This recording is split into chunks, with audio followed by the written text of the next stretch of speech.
Assalamualaikum dear learners, welcome back in another video, and as you can see this is about techniques in microbiology and this video is part 3. Part 1 and 2 are available on the channel और उनका जो link है वो मैं description box में भी डाल दूंगी। इस वीडियो का जो लास्ट पार्ट था यानी जो पिछला पार्ट था उसमें हमने बात की about sampling techniques, about culturing techniques और अब हम इस वीडियो में बात करेंगे that how to measure the growth rate या न्यूमरेशन टेक्निक्स के हमारे पास जो भी कल्चर हमारे पास मौजूद है उसमें कितने कॉलोनी फॉर्मिंग यूनिट्स जो है वो मौजूद हैं।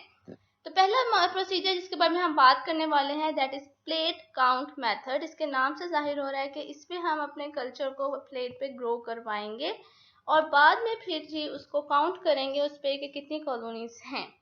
अब इसमें एक स्टेप जो है वो इन्वॉल्व हो सकता है सीरियल डाइल्यूशन का। इसकी वजह ये है कि अगर आप प्योर कॉलोनी मतलब प्योर कल्चर को लें तो उससे जो आप और उसको आप जो है वो प्लेट पे जो है वो डालें और ग्रो करवाएं, अगर प्लेट पे मीडियम पे डालें और ग्रो करवाएं तो वो इतनी ज़्यादा कॉलोनीज होती हैं कि वो काउंटेबल नहीं होती।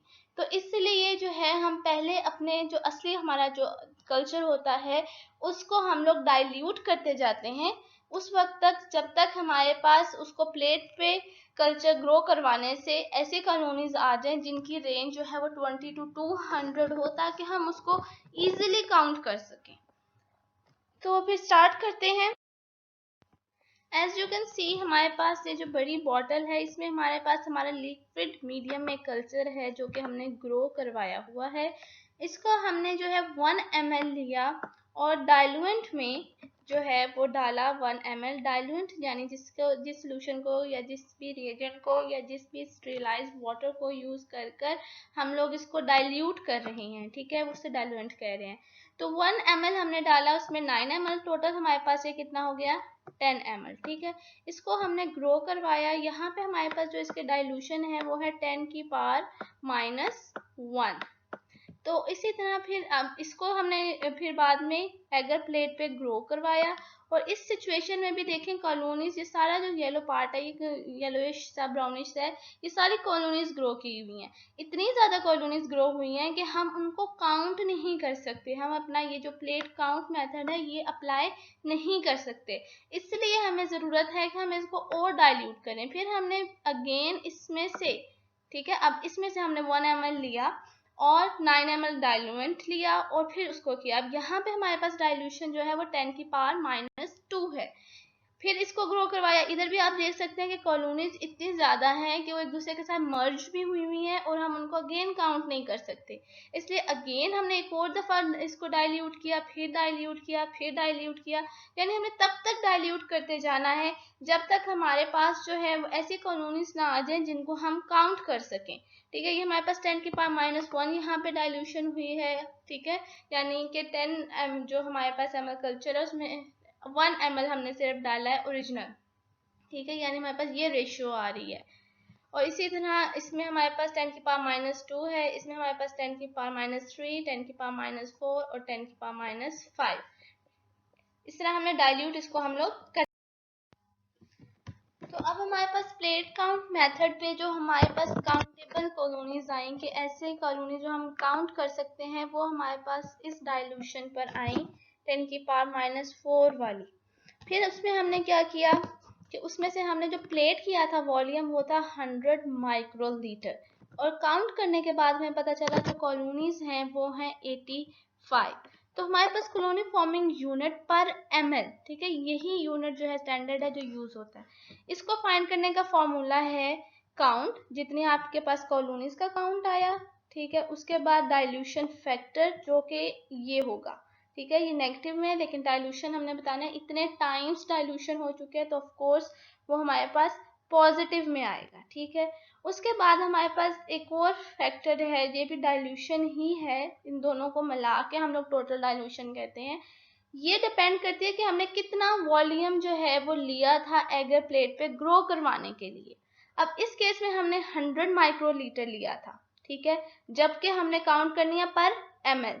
तो इसलिए हमने देखा कि कितने टाइम्स इसको हम करें तो 1 ml बनता है। तो 10 से अगर हम इसको मल्टीप्लाई करें तो 1 ml बनता है, इसलिए हमारे पास यहाँ पे क्या फैक्टर आया 10। अगर हमने 500 माइक्रोलीटर लिया होता तो हमारे पास 2 से मल्टीप्लाई करके 1 ml के इक्वल होना था, तो हम यहाँ पे 2 लिखते।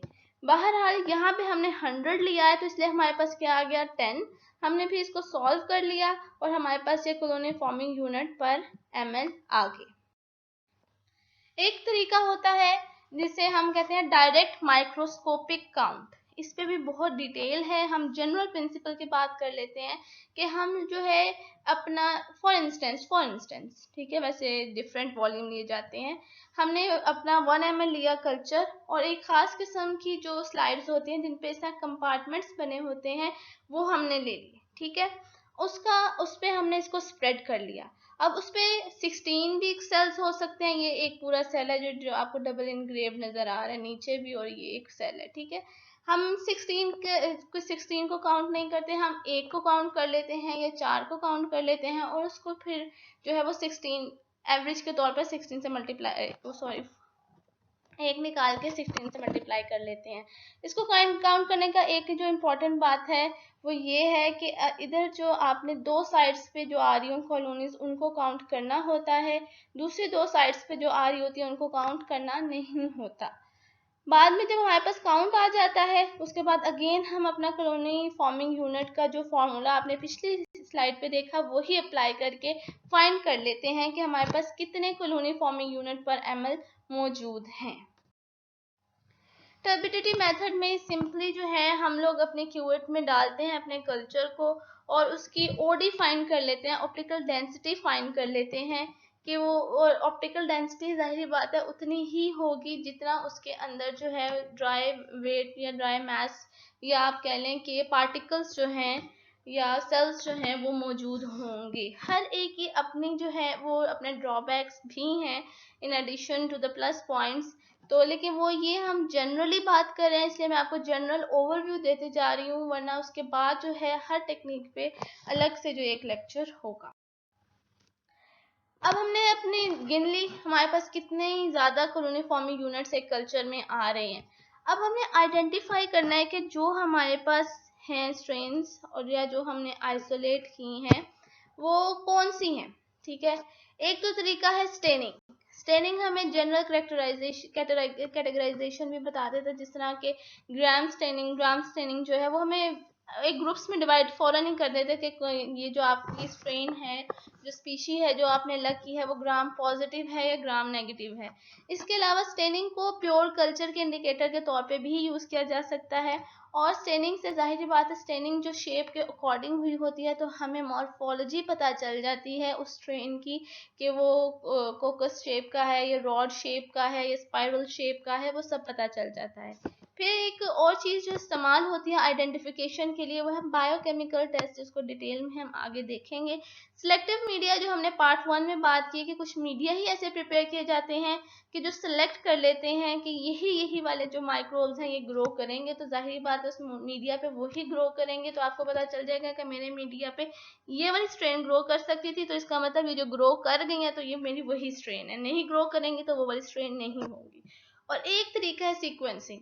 प्योर कल्चर आपके पास आ गया, आप जीनोम एक्सट्रैक्ट करें, सीक्वेंसिंग के लिए भेज दें, सीक्वेंस आ गया आप उसको ब्लास्ट कर लें और या कोई भी टूल यूज़ कर लें। अगर उसका डाटा मौजूद होगा ऑलरेडी वो पहले से स्टडी हो चुका होगा तो आपको पता चल जाएगा और आप कहेंगे हाँ मेरी भी यही स्ट्रेन है। अगर पहले से मौजूद नहीं होगा तो हो सकता है आपने नॉवल स्ट्रेन जो है, न्यू स्ट्रेन जो है वो आइसोलेट की हो। बायोकेमिकल टेस्ट का मैं आपको बताई थी, बायोकेमिकल टेस्ट में जो है वो कोई एक टेस्ट नहीं होता बल्कि नंबर ऑफ टेस्ट होते हैं जो कि हम लोग इस्तेमाल करते हैं आइडेंटिफिकेशन के लिए।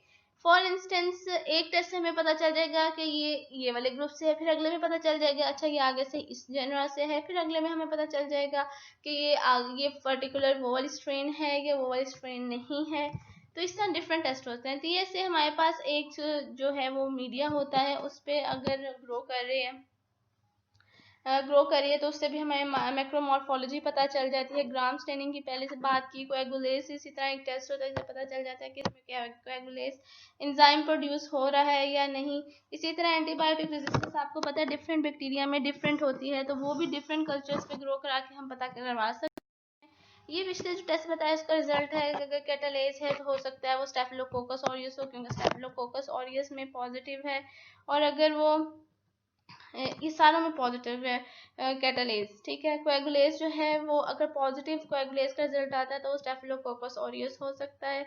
बाकी में कोएगुलेज नहीं मौजूद होता, तो इस वजह से हमारी आपको पता चल जाएगा अगर इस टेस्ट का रिजल्ट पॉजिटिव आया तो वो हमारे पास स्टेफिलोकोकस है। बाकी के टेस्ट भी इस तरह हैं।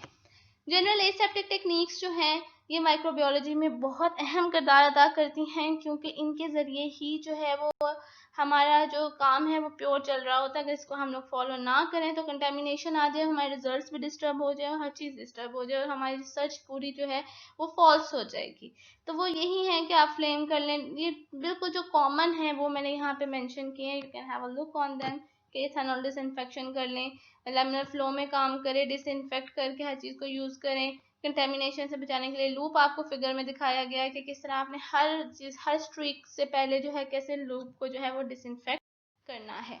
वर्क फ्लो अगर माइक्रोबायोलॉजी में बात की जाए तो सबसे पहले सैम्पलिंग टेक्निक ही होती है, उसके बाद हम उसको अपनी लैब में ला के कल्चर करते हैं, कल्चर करने जिसकी सारी टेक्निक्स हम पढ़ चुके हैं। उसके बाद हम लोग जो है कल्चर करने के बाद आइसोलेशन और पर्टिकुलर स्ट्रेन करते हैं, फिर उस पर हम इंजीनियरिंग और मैनिपुलेशन करके जो है अपने रिक्वायर्ड बेनिफिट्स जो हैं वो हासिल करते हैं। So thank you so much. That was all about the general introduction about the techniques which are used in microbiology.